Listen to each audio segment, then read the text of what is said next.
वजूद। भैया आपने भाभी को थप्पड़ क्यों मारा? ये बहुत गलत है। मेरी बात ना मानने का नतीजा है ये। तुम बीच में मत बोलो मीनू। अरे वाह भैया, बात मनवाने का अच्छा तरीका सीखा आपने। कल के दिन कोई आपकी बहन को मारेगा तब यही कहेंगे आप? हाथ तोड़ दूंगा। किसी ने हाथ लगाया तो मेरी बहन को।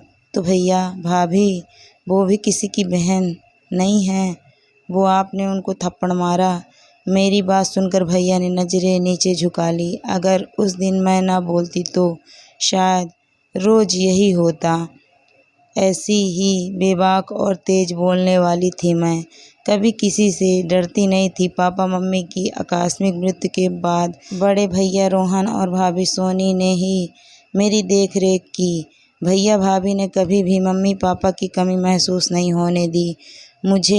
भाभी मुझे बहुत प्यार करती थी, बिल्कुल अपनी बेटी की तरह।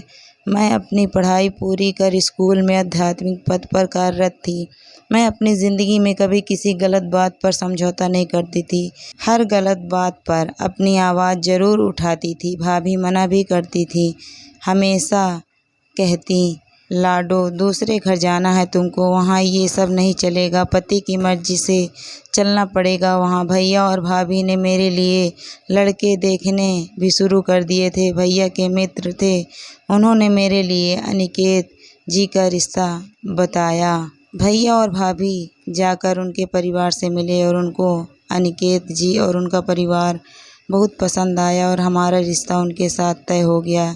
दिन समय देखकर शादी हो गई। नई नई उम्मीदें और सपनों को सजाए ससुराल में गई। ससुराल में सासू माँ, जेठ जेठानी, उनकी एक बेटी परी और मैं और अनिकेत थे। मैं बहुत खुश थी नए परिवार को पाकर, क्योंकि इतने सारे रिश्ते थे। मैं बहू थी, पत्नी थी, देवरानी और प्यारी सी परी की चाची। अनिकेत बैंक में मैनेजर थे और भैया का अपना बिजनेस था। धीरे धीरे मैं परिवार में घुल मिल गई और सब चहेती भी बन गई। सब कुछ अच्छा था सिवाय इस बात को छोड़कर कि परिवार के किसी भी काम में औरतों को बोलने का हक नहीं था। ये बात भी मुझे बहुत बाद में पता चली।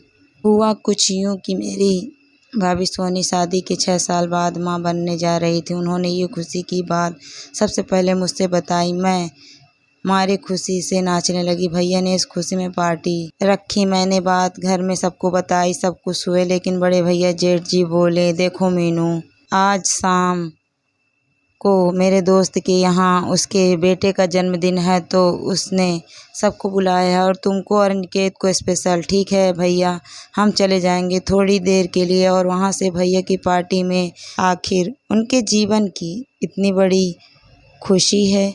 नहीं नहीं, वो बहुत बड़े लोग हैं, ऐसे बीच में छोड़कर आना अच्छा नहीं लगेगा।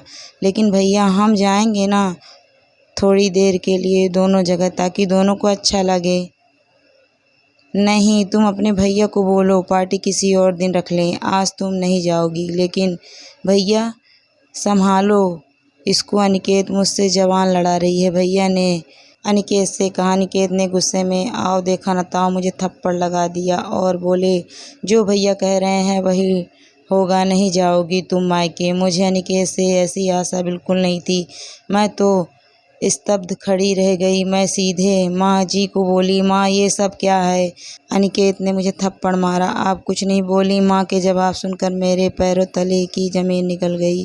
क्या हुआ मीनू? एक थप्पड़ ही तो मारा है तुमको, पति है वो तुम्हारा। उस दिन एहसास हुआ मुझे जो जैसा दिखता है होता नहीं। मैं चुपचाप कमरे में चली गई। बड़ी भाभी जेठानी जी के बार बार कहने पर पार्टी में गई, वहाँ भी चुपचाप खड़ी रही। उस एक थप्पड़ ने मेरे गाल पर नहीं, मेरे अस्तित्व पर वार किया था। मैंने कभी नहीं सोचा था कि जो लड़की गलत बर्दाश्त नहीं करती आज चुप क्यों थी। मैं उस उधेड़बुन में थी। कभी भाभी ने मेरे कंधे पर हाथ रखा और बोली, क्या सोच रही हो मीनू? जो हुआ उसे भूल जाओ। यहाँ यही होता है, ये पुरुष प्रधान है, यहाँ स्त्रियों की कोई नहीं सुनता। जैसे तुम हो मैं ऐसी ही थी, लेकिन माँ ने मेरी आवाज़ दबा दी। बोलने की इजाज़त नहीं है यहाँ बहुओं को। भाभी की बात सुनकर मैं हैरान थी। दिमाग में अजीब सी कसमकस चल रही थी। पार्टी से वापस लौटकर अपने भैया भाभी से ना आने के लिए माफ़ी मांगी। वो अपने हैं तो समझ गए। तभी अनिकेत कमरे में आए और अपने किए का माफ़ी मांगने लगे। दिल तो किया ना माफ़ करूं, पर पहली गलती समझकर माफ़ कर दिया, लेकिन ये मेरी गलती हो गई माफ़ करने की।